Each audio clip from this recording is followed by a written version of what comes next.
Get strong.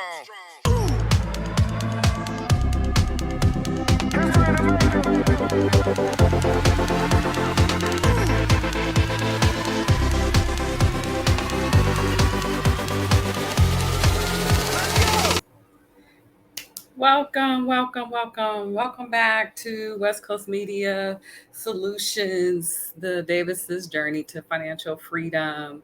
Today, I want to go over our Airbnb income results. I have not done one of these videos in regards to income. So I'm going to start from the beginning when we first started doing Airbnb with just a couple of spare rooms. They call it house hacking in our primary residence, and then we'll end up with what we've made so far now that we have the garage conversion, also known as the studio, completed, which that was completed in February of 2022. So technically, we don't have a full complete year of renting out the studio, but almost a year, 10 months, 10 and a half months, because it was like finished in the middle of February. And then I think we may have gotten a guest in February of the same month that we finished the completion with it, I believe. But, anyways, so this is the studio here. As you guys can see, this is our Airbnb page. And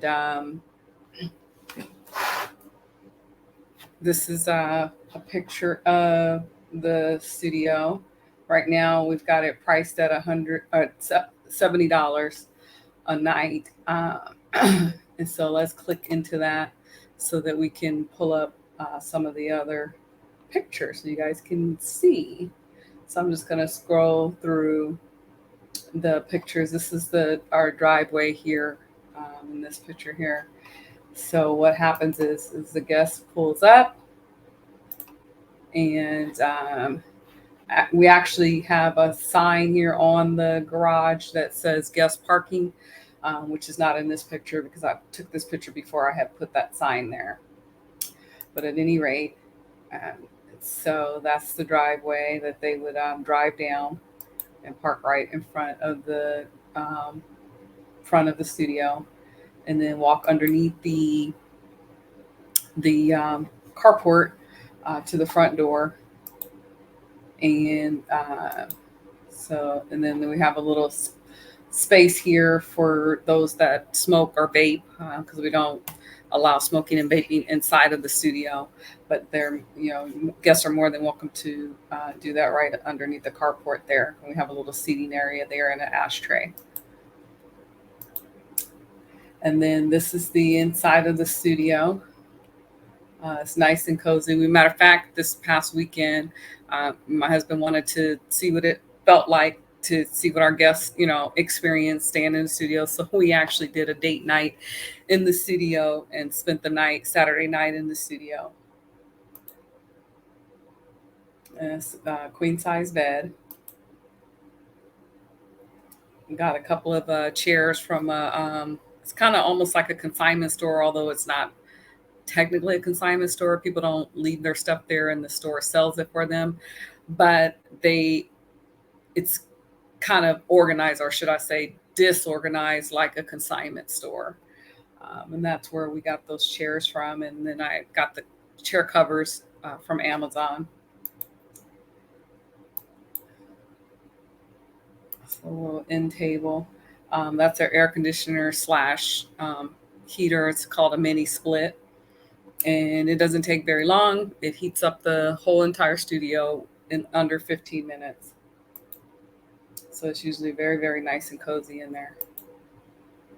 This is the little kitchenette. It's the 2-burner stove, electric cooktop. And you see we've got the microwave in there, everything that you need, dishes, a couple of pots and pans, some seasoning and things like that. Glasses, cups, paper towels. This is the little mini fridge. Initially, I wanted this underneath the cabinet, but the contractor, he didn't realize that. And so instead of having him tear the cabinet out the little cabinet that he had built out. I just, said, okay, fine, we'll just put it here in this little nook area. And we provide complimentary coffee and tea and stuff like that. This is the bathroom with the pocket door. It's nice and big. We had a little electric tankless water heater inside the cabinet, but what happened is one of the fuses in it didn't work, and so the water was kind of lukewarm. And it was probably like one of our first guests that when this happened, and so we had to quickly just go and get another one, and then have the plumber and the electrician come back out, and they suggested that we get the one that's there now.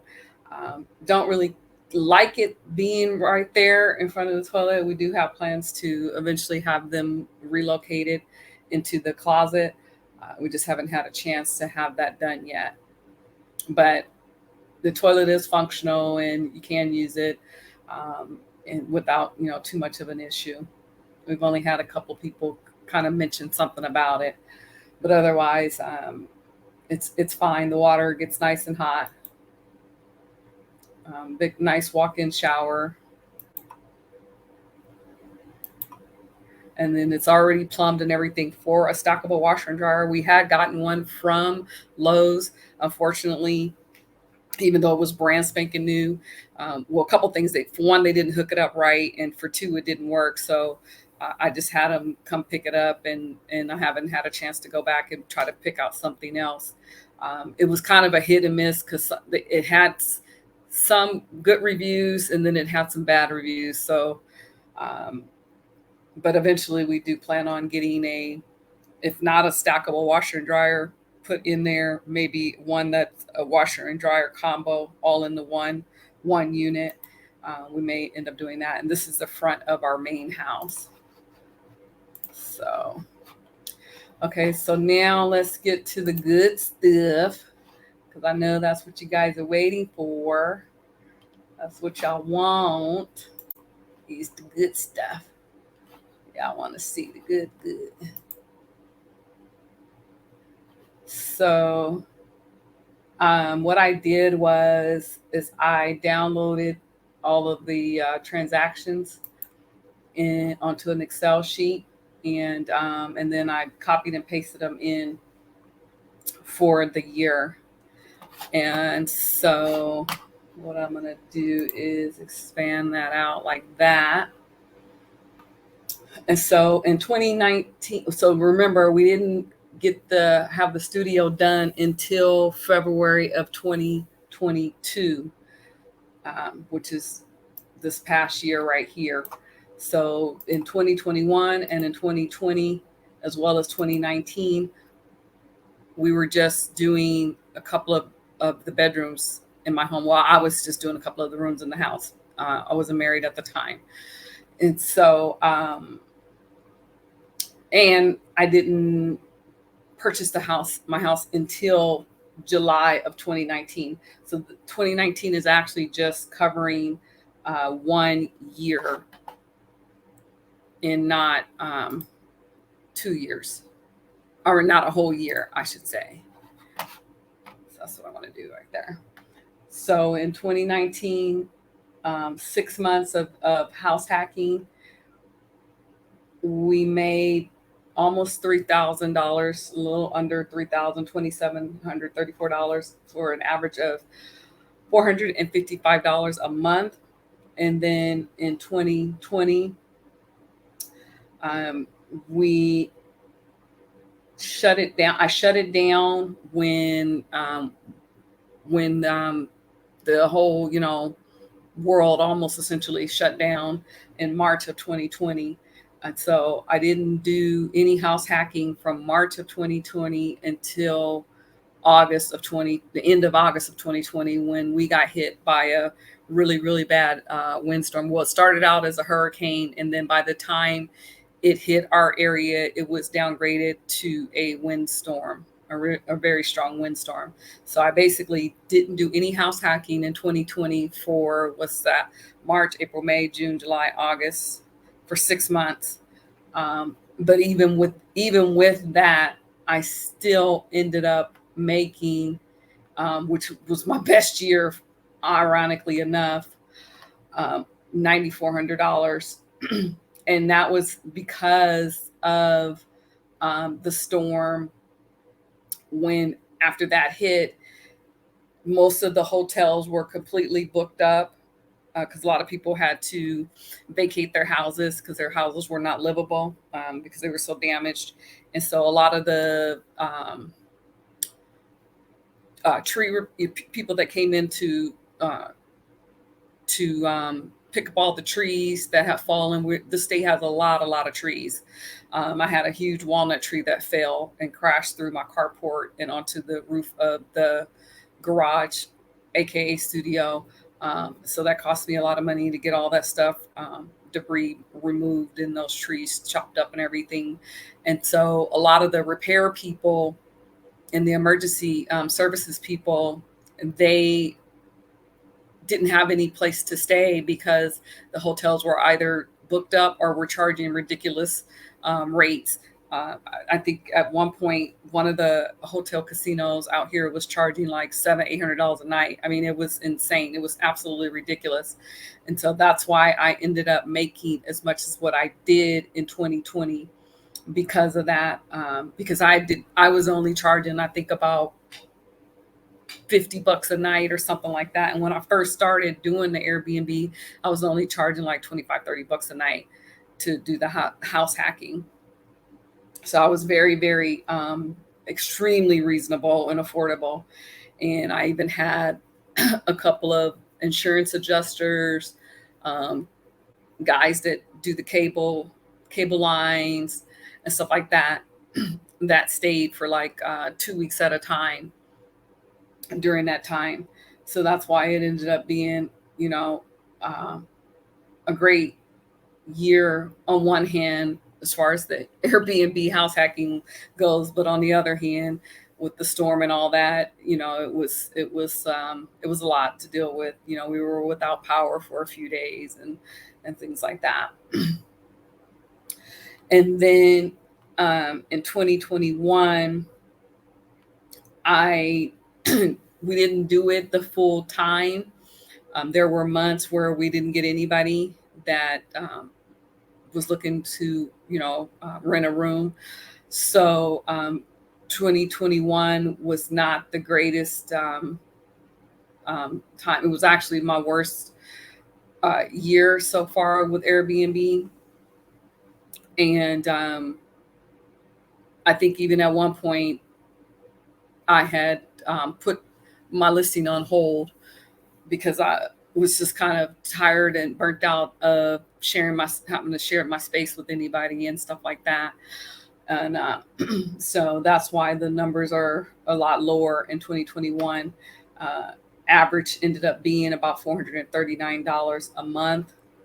If I averaged it out on, like I said, there were many months where didn't have anybody that booked. 2022, that's when we finally completed the studio, the garage conversion, and started renting that out.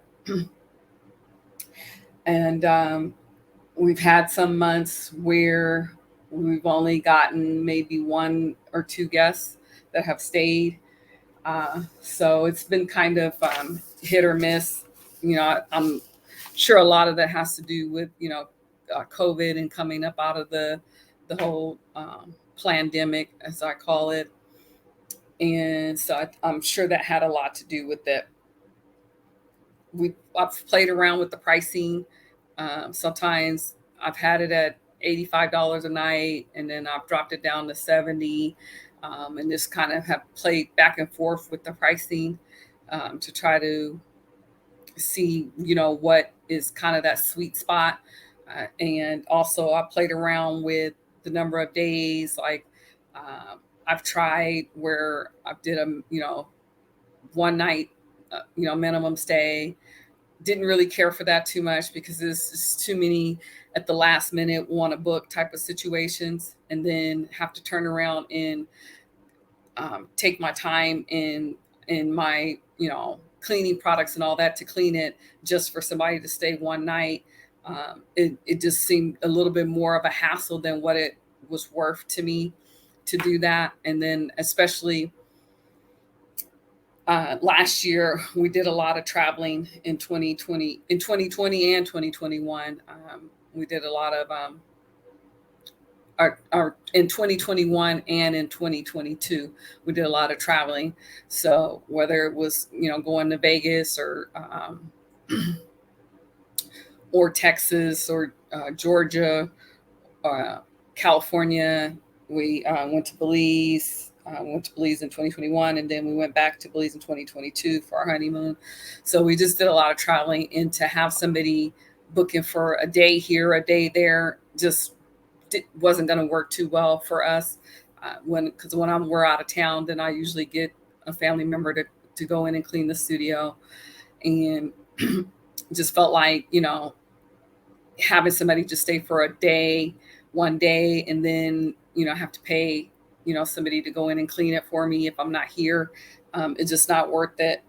So I switched it back to a two day minimum stay, and just still kind of playing around with that. We'll see how that pans out.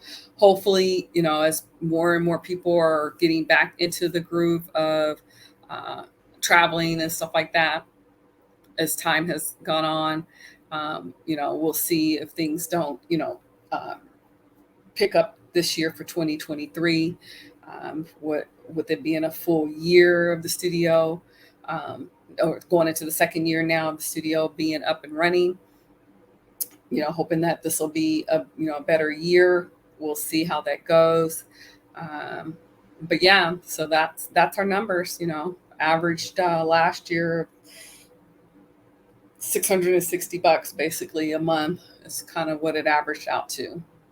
So not too bad. We're on a couple of different sites, Airbnb being our main one, also on Verbo. I've only gotten like I think one or two listings from there. And then also was on a site called Frontage Finders, which they mainly cater to just health people in healthcare or whatever.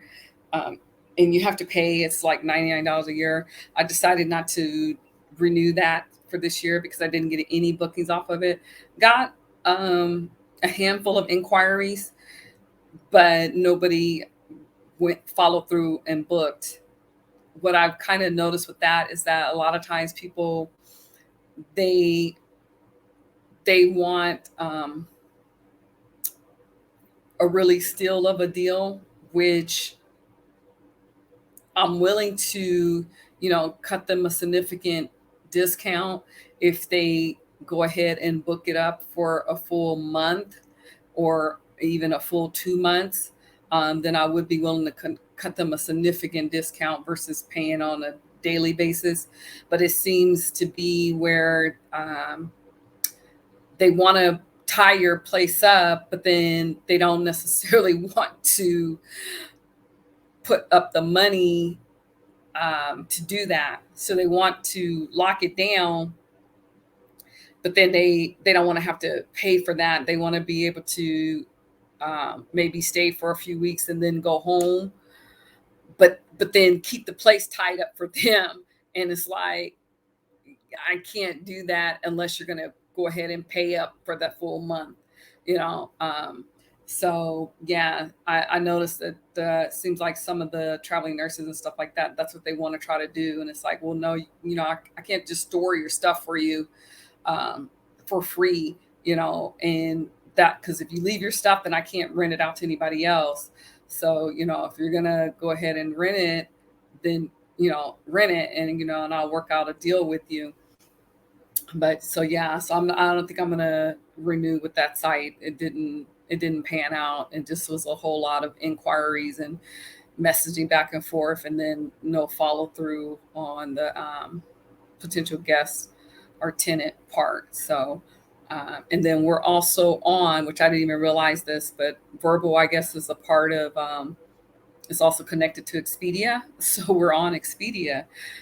So you can also find the Southern Cottage Studio on Expedia if you are happen to be in the central northern Louisiana area and you want a nice, clean, private place to stay. So yeah, overall have had a pretty good experience. Had a couple of guests that weren't the nicest or easiest to deal with, and they chose to leave. But for the most part, I would say 99% of the guests that we've had have been, you know, great, quiet, followed house rules and everything like that. Um, most of almost 99% of the people that have stayed have, raved about the studio. They thought it was very nice, very clean, very spacious. They thought the bed was great. They loved the big flat screen TV. They loved the kitchenette and all of that. So, so far so good. I would advise, if you want to get into Airbnb as a side hustle, to start out with just house hacking. A couple of rooms in your house, and then from there, if your property is big enough, um, if you have a basement, maybe converting your basement over, or if you have a detached garage like how we do, you can do that. Or it don't even have to be detached like ours, because we actually stayed in an Airbnb where the people, they walled off a back bedroom. So we had our own entrance through the backyard and everything. And it was really nice. um, and then we've stayed in an Airbnb where they had a big enough property to where they had a pool house, and it was a 1 bedroom pool house. So, and with a nice sized living room and kitchen and everything, it was really nice. So, and I've stayed in Airbnbs in multiple different states, ranging from California to Florida, Atlanta, um, Nevada. So I've stayed in quite a few different states, and all, for the most part, with maybe an exception of maybe one, um, very good experiences. So don't listen to the horror stories. Those are far and few between. There's horror stories when it comes to hotels. So it's not just an Airbnb thing or anything like that. You can have a bad experience with anything. So, but overall, it's been a good thing, and we're looking to, later on down the line, put some little cottages on some land that we have in Belize, and doing those as Airbnbs, and a second home. And then we also are planning to go to Africa, most likely Ghana, but potentially we could check out some other countries over there as well, and getting some land and doing some building over there as well. And those will be set up as Airbnbs until we're able to um, relocate over there full time. So that's kind of the long term goal. But anyways, if you guys have any questions or anything like that on, you know, how to get started, did I feel safe, or any of those types of things, make sure you put it down in the comments, and I'll be sure to answer any questions that you have, and try to help you out as much as I can. And again, if you're not subscribed to the channel, please subscribe to the channel. Please like and share it. And yeah, so that'll really, really help us out. We're trying to get our 4,000 watch time hours. We have our subscribers. We've reached the subscriber requirement, but we don't have the watch time hours. So if you guys could share this video with at least, I would say 100 of your friends. So if 400 people watch this video from beginning to end, we would be able to hit our watch time hours this month. Actually, if they did that by tomorrow, we could hit our watch time hours for January. I don't know how likely that is, but definitely share it so we can hit our watch time hours for the month of February. That would be awesome, awesome, awesome. All right. Thanks, guys. Make it a great day.